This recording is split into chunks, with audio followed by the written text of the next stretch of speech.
Sir मैं कहूँगा उनको फांसी की सजा दी जाए। DXT media today 18 live news में आप सभी का एक बार फिर से स्वागत है। मैं इस समय अपने कैमरामैन पत्रकार उपेंद्र के साथ मंडावली में इंदिरा गली ए ब्लॉक में मौजूद हूं और आपको बता दूं, नरेंद्र नाम के 30 वर्षीय युवक की निर्मम हत्या चाकुओं से गोद कर दी जाती है और यह हत्या इतनी निर्मम रही कि सर पे चाकू से वार किया गया है। तो आइए हम परिजनों से जानेंगे पूरा मामला क्या था। जैसे कि IP एक्सटेंशन में नरेंद्र के साथ जो निर्मम हत्या नरेंद्र की गई, 20-25 चाकुओं से वार किया गया। तो सर क्या था पूरा मामला? पता ही नहीं हमें तो क्या मामला था भाई साहब। हमें तो डेड बॉडी मिली है बेटे की, जाके जब खबर आई है हमें तो पता ही नहीं था क्या मामला था। 25-26 चक्कू मार रखे थे और वो झुग्गियों के लड़के थे, इसमें गांजा पे सप्लाई करते हैं। रोटी चारा बच्चे को वहाँ पकड़ा है, उसको मारा है, यानी बिल्कुल उसको डेड करके छोड़ा है। हमारे पास जब फ़ोन आया किसी दूसरे के थ्रू, जब हम तो वहाँ पहुँचे हैं तो हॉस्पिटल में लड़के को डेड घोषित कर दिया। DCP मैडम कार्यालय से भी न्यूज़ आई है कि पार्क में शराब पीने के उद्देश्य से गए थे। राहुल नाम के व्यक्ति हैं जिन्होंने सूचना दी मंडावली थाने में। तो राहुल ने तो यहाँ फ़ोन करके बताया, राहुल साथ में था। अगर राहुल थोड़ी सी हिम्मत करता तो शायद बच्चा बच जाता। राहुल ने कोई हेल्प ना करी। अच्छा, फिर राहुल के बिल्कुल भी खरोच नहीं आई इस मामले में, देखा गया है? नहीं, चेंटी भी नहीं, उसके कोई खरोच नहीं, सेफ है हर तरह से। कोई न कोई सियासत उसी की ज़रूर निकल सकती है, क्योंकि हल्ला मचाता था वो, पुलिस तो वैसे ही खड़ी रहती है हर समय में। हल्ला मचाता तो भी बच्चा बच सकता था। उसे मृत घोषित करके गए साले, और इसने जब यहाँ फ़ोन कराया किसी अदर पे, वो हमारे घर आए। जब हम यहाँ से गए तो हमें डेड बॉडी मिली बच्चे की। आपको कब सूचना प्राप्त हुई कि इस बेटे के साथ आपके साथ ऐसा हुआ? ये हुई 12 बजे के करीब, 12 बजे के आसपास। 12 बजे के करीब। तो किसने सूचना दी आपको? और राहुल ने किसी और को दी, और जिसको दी वो हमारे घर पे आया था। रजे नाम है, सामने गली में रहते हैं। अच्छा, राजे? हाँ, राजे आए थे हमारे घर पे। उन्होंने बताया कि अंकल ऐसे बात है। हम जाके गए तो वहाँ बच्चा मृत घोषित हुआ हॉस्पिटल में। ये है कहानी जी। हम तो ये कि हमें न्याय मिले। 2 बच्चे हैं उसके, उनको ससुरों को फांसी होनी चाहिए पकड़ने के बाद में, यही, और कोई इलाज नहीं। तो अभी सुनने में आ रहा 4 व्यक्ति हैं जो राहुल ने जैसे स्टेटमेंट दिया कि 4 लोग आए, वहाँ पर बैग छीना और उसका कुछ सामान छीनने के बाद वहाँ पर उसको चाकुओं से वार किया गया। तो चारों व्यक्ति गिरफ्तार कर लिए गए हैं। हाँ, सुनने में कुछ आ रहा है, वैसे पक्का कुछ पता नहीं। 4 व्यक्ति गिरफ्तार कर लिए गए हैं। चारों इतने नशे में थे। आप सर कौन लगते हैं? उसका बड़ा भाई हो। अरुण नाम है मेरा। चारों ने इतना नशा कर रखा था, सुनने में आ रहा है इतना नशा कर रखा था, सर में चाकू मारा उसके। सारे झुग्गी वगैरह के थे, झुग्गी वगैरह के, और गांजा वांजा पी के ऐसे थे, बहुत बुरी तरह चाकू मारे हैं। हम जो पकड़े गए जब नशे में मिले उनको, उस समय नशे वगैरह पता नहीं क्या करे क्या नहीं करे साले, उन्होंने पकड़ के माया और फोन वगैरह छीना है। चारों ने मारा।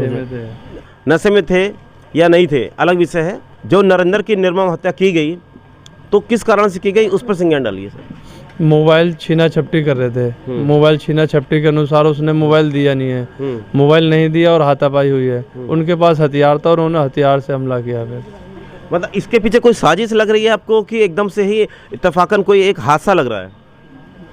एकदम हादसा ये अचानक हादसा ही लग रहा है वैसे तो, क्योंकि कभी वो लड़ाई झगड़ा तो करता ही नहीं था।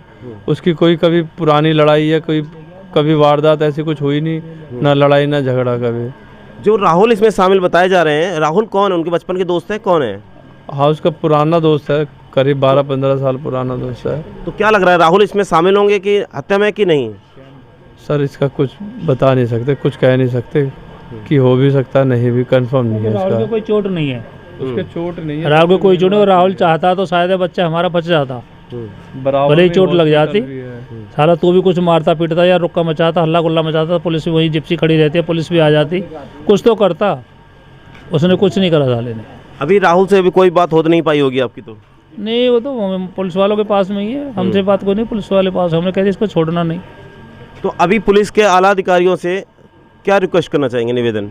हम तो क्यों, जो 24 घंटे वो बंदे जिन्होंने मेरे बेटे के साथ किया, उन्हें उठा के बंद कर के अलावा सीधी सी बात है, उनको फांसी होनी चाहिए साले को। आइंदा किसी और भी भाई के साथ ऐसा हादसा ना हो। अगर उनका धंधा ही है लूट खसोट करने का, बंदे को मारने का, तो किसी और को भी फिर मारेंगे। तो आप इस जैसे कि नरेंद्र के साथ इतनी निर्मम हत्या की गई और झुग्गी वाले, जैसे कि बताया जा रहे हैं कि झुग्गी वाले लड़के थे, तो दिल्ली में आए दिन क्राइम का रेट बढ़ता जा रहा है और उस तरह से की घटनाएं बहुत ज़्यादा देखी जाती हैं कि आमतौर पर जो कोई भी व्यक्ति एकदम से अग्रेसिव हो जाता है और चाकू निकाल लेता है और चाकुओं से वार करना चालू कर देते हैं। तो किस तरह से देखते हैं और आगे समाज में ऐसी घटनाएं ना हो, क्या संदेश देना चाहेंगे? दिल्ली के अंदर कोई भी इंसान सेफ नहीं है। जिस तरह से यूपी के अंदर है 24 घंटे के अंदर बंदे का साले का इनकाउंटर ही होता है। यहाँ पे इनकाउंटर की तो बात करें, यहाँ तो अरेस्ट भी नहीं होता दिल्ली के अंदर। ऐसी सरकार है यहाँ पे। तो यूपी वाले रूल यहाँ कुछ हो तो बात कुछ बने। पुलिस की कार्यशैली पे कोई आपको डाउट है कि क्या कहेंगे पुलिस के लिए आप? नहीं, पुलिस कुछ कर तो ठीक रही होगी, परंतु ऐसा है कि पुलिस, हम तो सीधी सी बात, सालों को फांसी होनी चाहिए।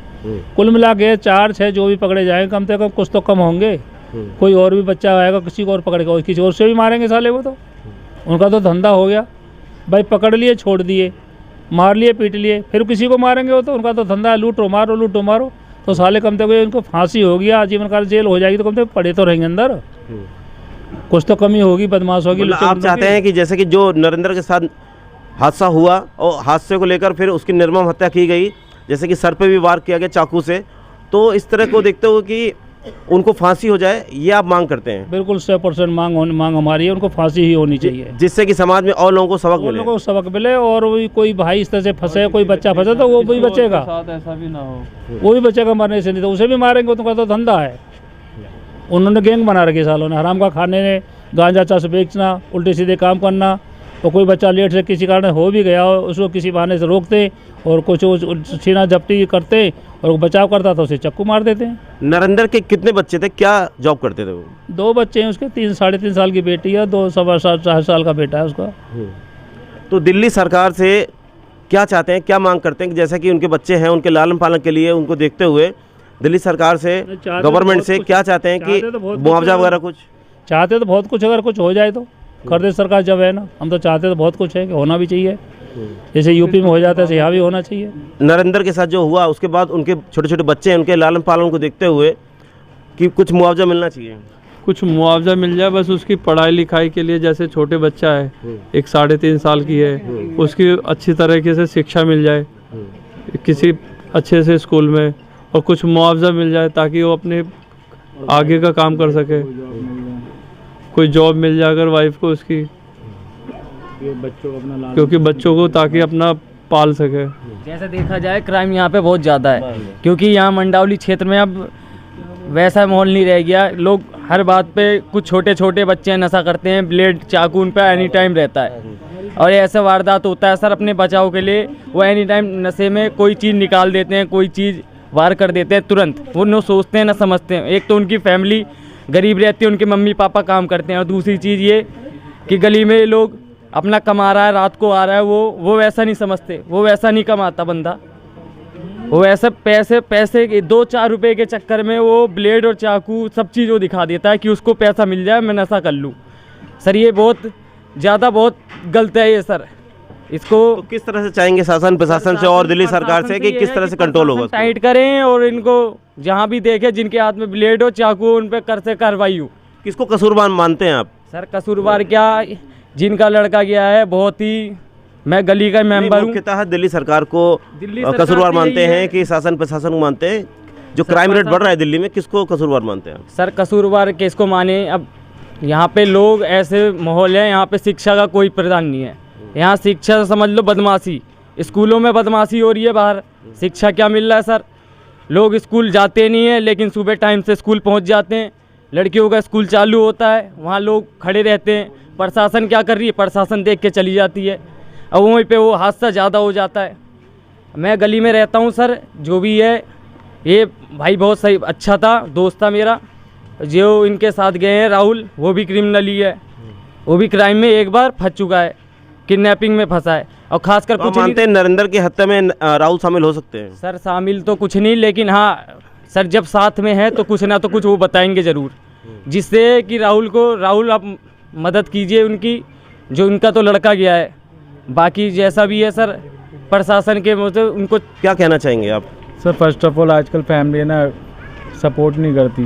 बच्चा अगर गलत डायरेक्शन में जा रहा है, कोई पेरेंट्स ध्यान नहीं देता कि मेरा भी, क्योंकि अभी जो उन बच्चों की उनको शक्ल देखी, ज़्यादा बड़ी एज नहीं उनकी, 20-21 या 22 साल के होंगे। तो कई पेरेंट्स को ये नहीं पता होता उनका बच्चा स्कूल जा रहा है या क्या कर रहा है। तो आजकल लोगों पे जॉब तो है नहीं, मगर शौक़ हद से ज़्यादा है। तो बच्चे शौक़ पूरा करने के लिए एक तो हर नुक्के चौराहे पे आपको पढ़ाई की शॉप मिले या ना मिले, किताब को उपयोगी पनवाड़ी के हर दुकान, हर गली के अंदर खोखे इतने अवेलेबल हैं, सिगरेट गांजा चरस हर जगह अवेलेबल है। आप 100 मीटर 200 मीटर जाओ, कहीं ना कहीं आपको सामान मिल जाएगा। दूसरी चीज़, पेट्रोलिंग होती है यहाँ पे, है ना, जहाँ पे वारदात हुई है उससे 100 मीटर दूर ही वहीं पे पुलिस का एक क्या दफ्तर है, वहाँ पे कुछ भी नहीं था। और जो लड़का है यानी दोस्ती है, जैसे कि 100 मीटर दूर ही था वहाँ पे पुलिस का जो भी दफ्तर है, वहाँ पे 100 मीटर का दूर पे ही है। अब सोचो पुलिस के वहीं पे ही क्या नाम है 100 मीटर पे अगर ऐसी वारदात हो रही है, अब लड़का अपने यानी कि खाने कमाने के लिए दिन भर वो पढ़ाई वगैरह कहीं ना कहीं पुलिस की कार्यशैली पर सवाल उठता है। सर जाहिर सी बात है, इतना तगड़ा क्राइम हुआ तो कह ही सकते हैं। ठीक है, पुलिस के आला अधिकारियों से क्या रिक्वेस्ट करना चाहेंगे आप? सर यही कड़ी से कड़ी सज़ा दी जाए कि आगे चलकर जो हादसा हमारे साथ हुआ है फैमिली के साथ, वो किसी और के साथ ना हो। या तो उनको आजीवन कारावास या जो बेस्ट से बेस्ट सज़ा दे सके कानून वो दी जाए। ठीक, जैसा कि आप देख रहे हैं, यहाँ पर शराब की बोतल का कवर पड़ा है और आपको दिखा दें लगभग 6 गिलास यहाँ पर मौजूद हैं, जिससे यह अंदाज़ा लगाया जा सकता है कि लगभग 6 लोगों ने यहाँ शराब पी है। और लगभग 2 बोतलों के यहाँ हमें कवर नज़र आ रहे हैं जो कि यहाँ मौके पर पड़े हैं। महज इससे 10 मीटर की दूरी पर ही इस हत्याकांड को अंजाम दिया गया है। आपको बता दें, इसी पार्क के अंदर रात के समय काफ़ी लोग शराब का सेवन करते हैं। आप देख सकते हैं जिस प्रकार से यहाँ पर 6 गिलास मौजूद हैं, जिससे साफ तौर पर अंदाज़ा लगाया जा सकता है कि नरेंद्र के साथ 5 अन्य व्यक्ति मौजूद रहे होंगे जिन्होंने इस पार्क में बैठकर शराब पी है। उसके बाद उन्हीं युवकों ने मिलकर नरेंद्र की हत्या की होगी। आपको बता दें जिस प्रकार से यहाँ शराब के गिलास नज़र आ रहे हैं, शराब की बोतलों के खोखे पड़े हुए हैं, उससे साफ तौर पर अंदाज़ा लगाया जा सकता है कि रात के समय में यहाँ अधिकतर लोग शराब का सेवन करने आते हैं। इसी चलते शायद नरेंद्र के हत्याकांड को अंजाम दिया गया है। थाना मधु विहार पुलिस द्वारा 24 घंटे के अंदर मर्डर केस का किया गया खुलासा। DXT मीडिया, पूर्वी दिल्ली। पूर्वी जिला पुलिस उपायुक्त अपूर्वा गुप्ता के अनुसार 23 और 24 फरवरी की मध्यरात्रि को थाना मधु विहार में एक PCR कॉल प्राप्त हुई, जिसमें कॉलर राहुल ने कहा कि वह अपने दोस्त नरेंद्र पुत्र महाराम निवासी इंदिरा गली, मंडावली, उम्र 32 वर्ष के साथ शराब पीने के लिए CNG gas station IP extension के सामने DDA पार्क में गया था। 4 अज्ञात व्यक्ति उनके पास आए और नरेंद्र पर कई बार चाकू से वार किया और उनका लैपटॉप, बैग और मोबाइल फोन छीन लिया। घायल व्यक्ति को LBS अस्पताल ले जाया गया, जहां डॉक्टर ने उसे मृत घोषित कर दिया। IPC की धारा 302, 397/394, 392/34 के तहत मामले की FIR दर्ज की गई और जांच शुरू की गई। पूछताछ और जांच के बाद अपराध स्थल के पास के CCTV फुटेज की गहनता से जांच की गई और चश्मदीद गवाह के विवरण से मिलते जुलते 4 युवकों के समूह वाले फुटेज की पहचान की गई। तकनीकी निगरानी, CCTV फुटेज और थाना मधु विहार की टीम के साथ साथ पूर्वी जिले के स्पेशल स्टाफ, AATS और ANS के कर्मचारियों के संयुक्त प्रयासों के आधार पर आरोपी व्यक्तियों को मृतक का लूटा गया मोबाइल फोन और लैपटॉप, बैग बरामद करने के साथ ही तीनों आरोपियों को गिरफ्तार कर लिया गया। वारदात में इस्तेमाल चाकू भी बरामद कर लिया गया है। आरोपियों की पहचान सुमित कुमार राय 20 वर्ष निवासी ईस्ट विनोद नगर दिल्ली, दूसरा हर्ष कुमार उर्फ घोड़ा 20 वर्ष निवासी खिचड़ीपुर दिल्ली, तीसरा हिमांशु 18 वर्ष निवासी खिचड़ीपुर दिल्ली के रूप में हुई है। आगे की जांच जारी है।